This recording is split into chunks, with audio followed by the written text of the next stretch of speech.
Hello, I'm Richard Gisbert, and you're watching a special edition of The Listening Post. It's been 30 years now since the publication of one of the most influential books ever written about the institution that we cover, the media. Manufacturing Consent, The Political Economy of the Mass Media was co-authored by Noam Chomsky and Edward Herman. The book provided searing critiques of journalism and the news media's relationship to power. It spelled out how media corporations and the journalists who work for them often end up defending the economic, social, and political agendas of governments and corporations. It walked us through how the media represents certain privileged groups in society while effectively suppressing the voices of others. Most of us working on this program have been influenced in one way or another by Manufacturing Consent. And so, to mark the anniversary of its publication, we went to Tucson, Arizona, to talk to Noam Chomsky. It's a two-part interview. We began by showing Professor Chomsky the following animation, one that we made last year that boiled down some of the basic arguments that he and Herman made in Manufacturing Consent. In 1988, Noam Chomsky co-authored a book with Edward Herman called Manufacturing Consent. It blasted apart the notion that media acts as a check on political powers. Media operate through 5 filters. The first has to do with ownership. Mass media firms are big corporations. Often they're part of even bigger conglomerates. Their end game, profit. And so it's in their interests to push for whatever guarantees that profit. Critical journalism takes second place to the needs and interests of the corporation.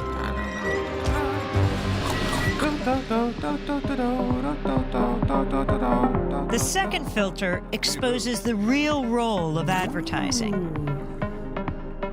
Media costs a lot more than consumers will ever pay. So who fills the gap? Advertisers.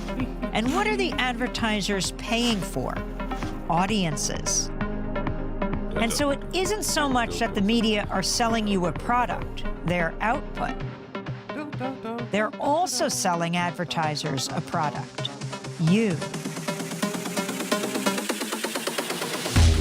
How does the establishment manage the media? That's the third filter. Journalism cannot be a check on power because the very system encourages complicity. Governments, corporations, big institutions know how to play the media game. They know how to influence the news narrative. They feed media scoops, official accounts, interviews with the experts. They make themselves crucial to the process of journalism. So those in power and those who report on them are in bed with each other. If you want to challenge power, you'll be pushed to the margins. Your name won't be down. You won't be getting in. You've lost your access. You've lost the story. When the media, journalists, whistleblowers, sources, stray away from the consensus, they get flat. That's the fourth filter. When the story is inconvenient for the powers that be, you'll see the flak machine in action, discrediting sources, trashing stories, and diverting the conversation. To manufacture consent, you need an enemy, a target. That common enemy is the fifth filter. Communism, terrorists, immigrants, a common enemy. A boogeyman to fear helps corral public opinion. 5 filters, one big media theory. Consent is being manufactured all around you, all the time.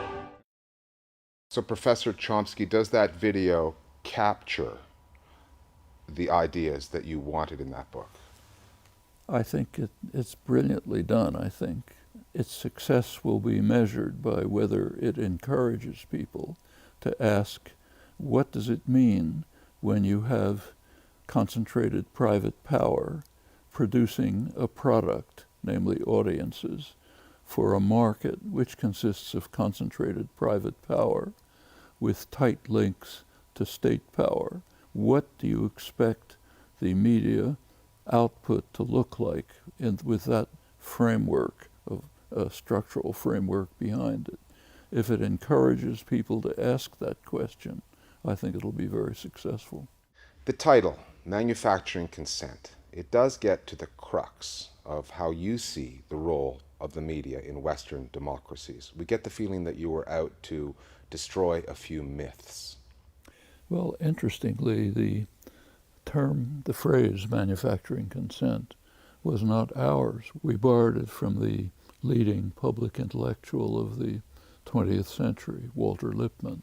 He said that's a new art in democracy, to manufacture consent so that the ignorant and meddlesome outsiders, his phrase, the population, will be passive and acquiescent and will accept the rule of the responsible men, people like us. And in fact, the myth is that the media are independent, adversarial, courageous, struggling against power, and it's actually true of some.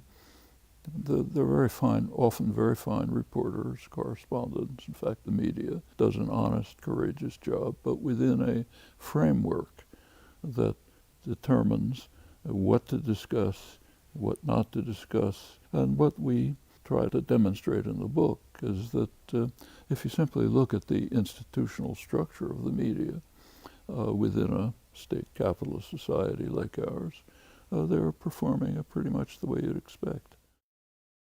We'll get back to the rest of that interview in just a few minutes. Over the years, Manufacturing Consent has sold millions of copies. It's had a profound influence on many accomplished journalists, and not just in the U.S. We spoke to three of them: the editor-in-chief of the Huffington Post's Indian edition, Aman Sethi, the Israeli journalist Amira Haas, and Matt Taibbi, an American best known for his work with Rolling Stone magazine.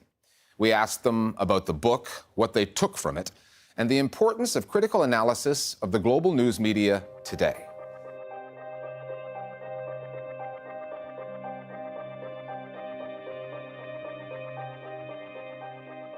Manufacturing Consent had a big influence on me as a young reporter. I had always thought that we lived in a completely free society where the reporting was outstanding, the free press model worked exactly the way it should. And when I read that book, I realized that there were significant problems. The book and the notion and the analysis, first of all, unveiled America of the myth of being such a splendid democracy. So it was part of Chomskys and others and attempts to show that there are so many deficiencies in this democracy that are being ignored by many analysts. He is saying that there is a superstructure of power that basically uses the media as propaganda. That is his broad formulation. And I would push back against that and say that it's not easy to manufacture that kind of consent today. Because when people receive news, it's not like people actually believe everything they see on the news, right? So I think one of the legacies of manufacturing consent has been that it kind of provided a neat formulation to sum up the unease that people felt with a monolithic production of information.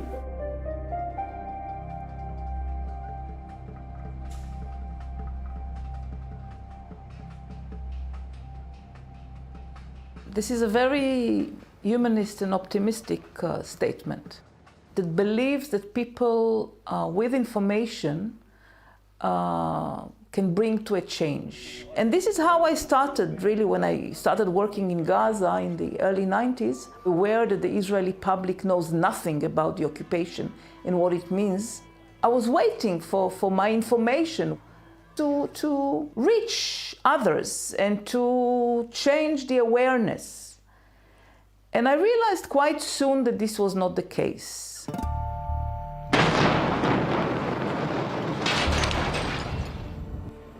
Well, I think we've seen many graphic examples of how we can manufacture consent through the media.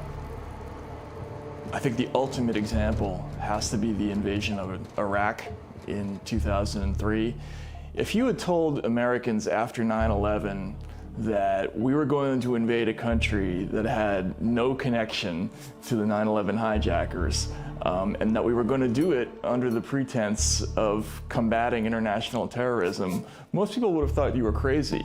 But we were able to sell that idea relatively easily to the entire American population. This is Fox News and Fox News Channel continuing coverage of the campaign which now has begun to liberate and disarm Iraq.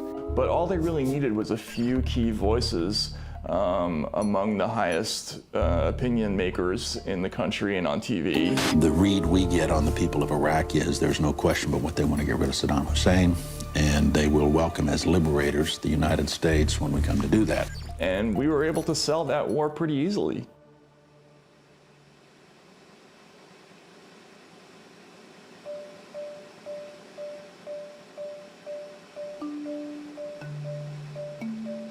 I think sourcing is actually perhaps one of the most interesting filters that he talks about. I think sourcing is something that all journalists have to think a lot about. We should think very hard about which or what are the sources that we give credence and balance to, which are the sources that we give importance to, and which are the sources we don't give importance to. So who decides about the hierarchy? What is important, what is not important? Very often I realize that if you have information that is official, this is called investigative journalism. But if you actually talk about the same thing from the mouth of the people themselves, let's say about dangers of water contamination in Gaza, if it's the people themselves, this is not seen as a serious or as serious information as when it comes from an official.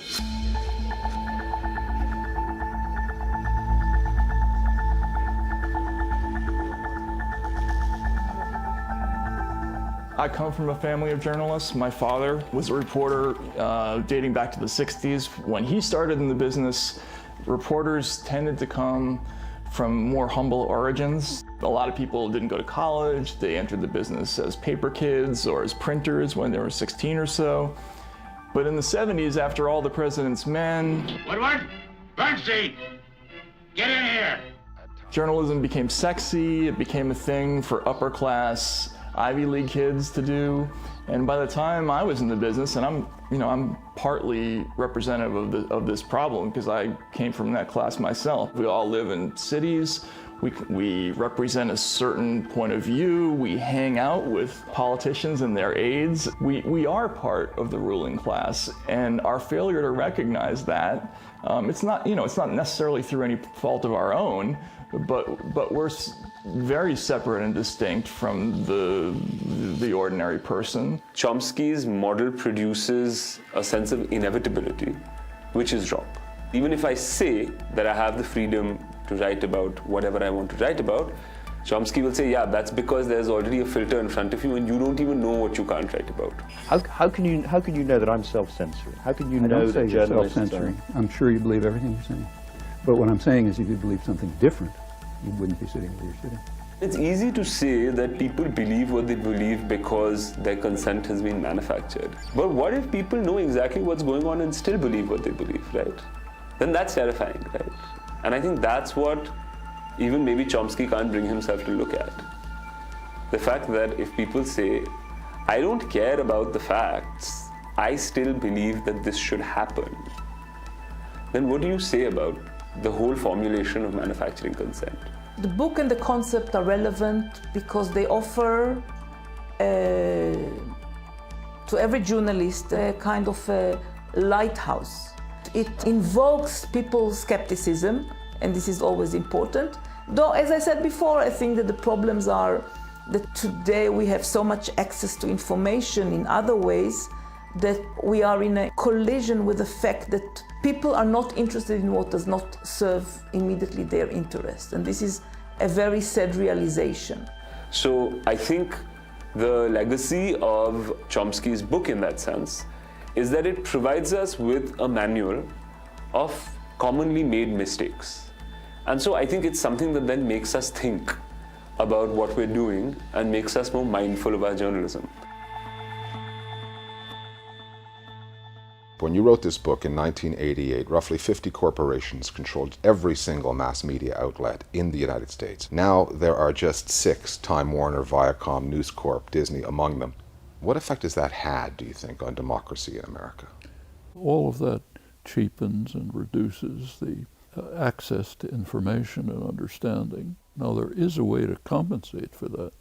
The internet does allow us to reach to, if people organize, form collectives, interact with one another, it's possible to use the enormous resources that are available to overcome the impact of the concentration of media, and in fact can be done pretty effectively.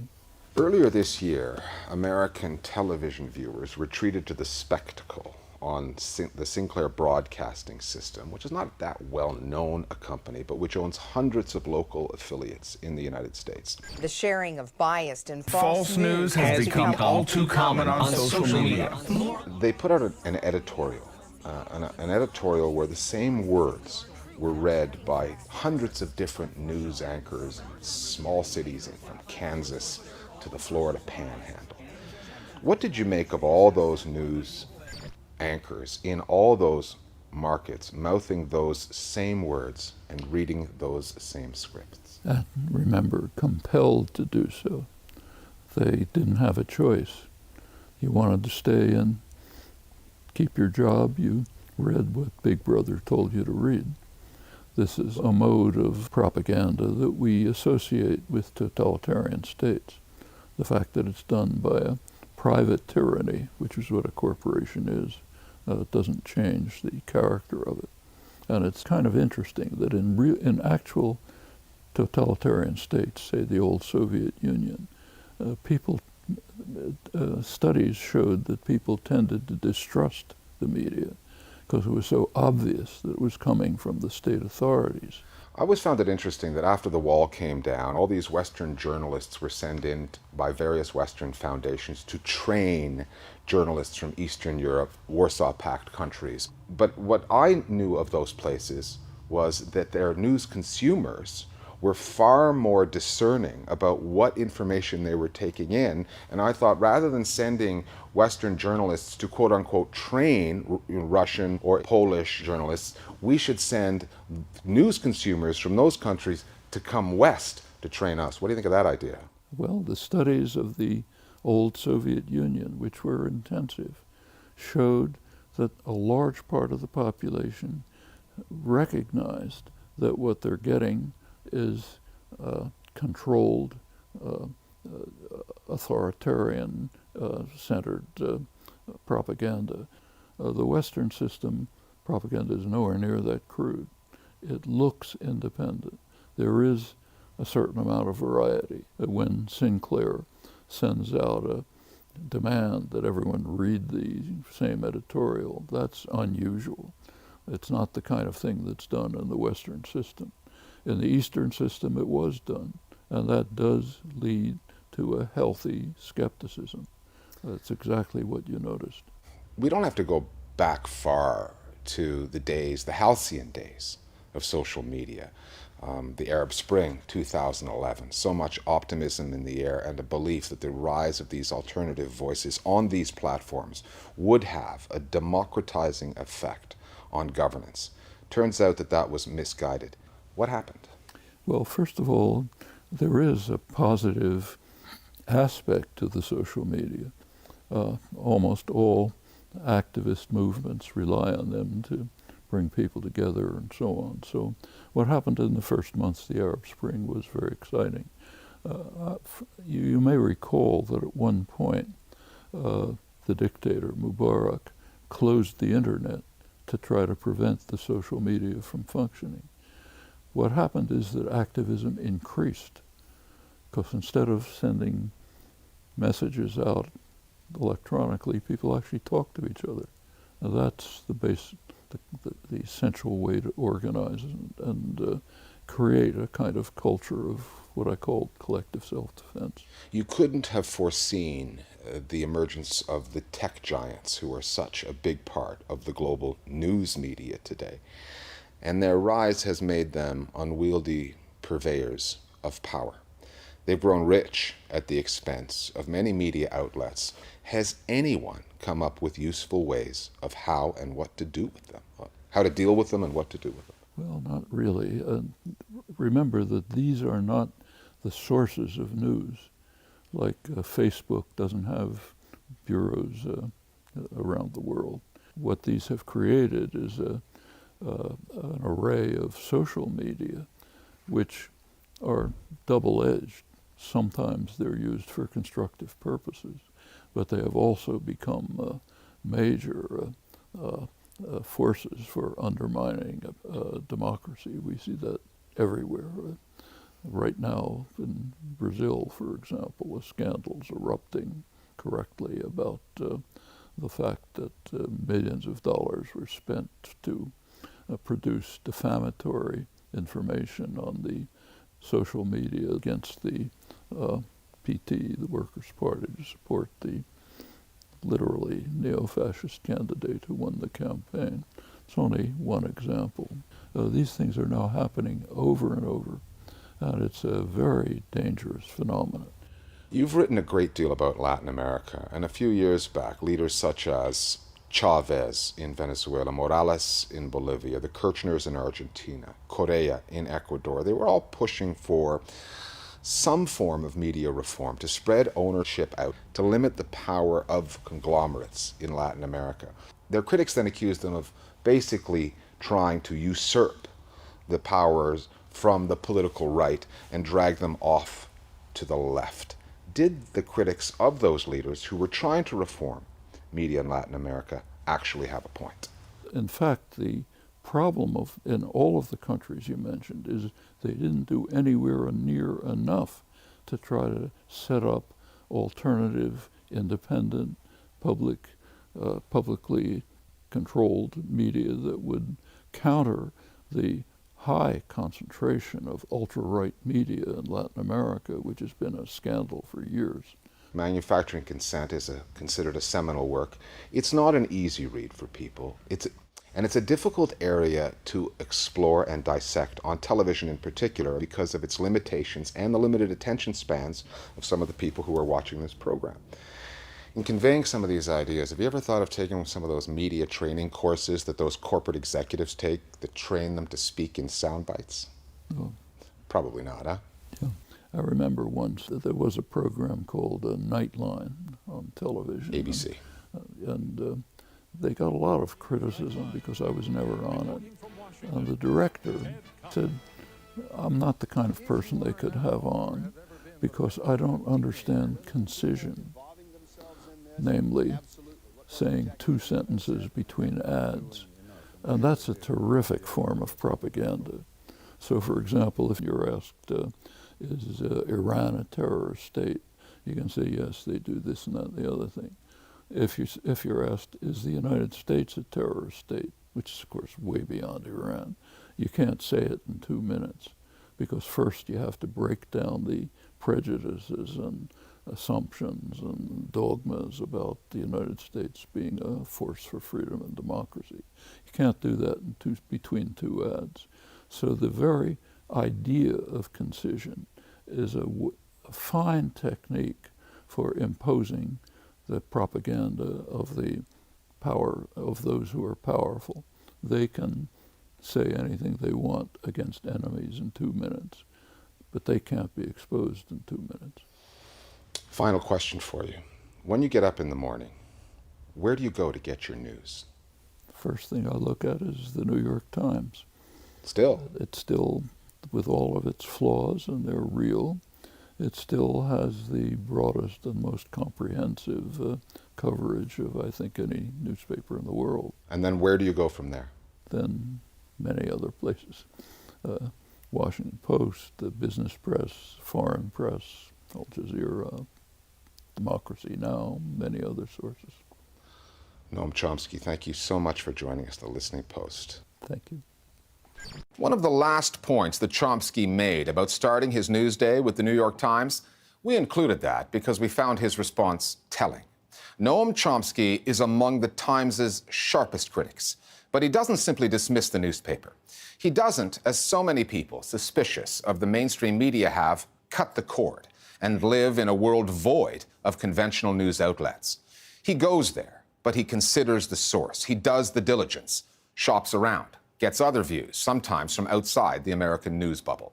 He co-wrote the book 30 years ago, but there's a lesson in there for news consumers trying to make sense of the media today.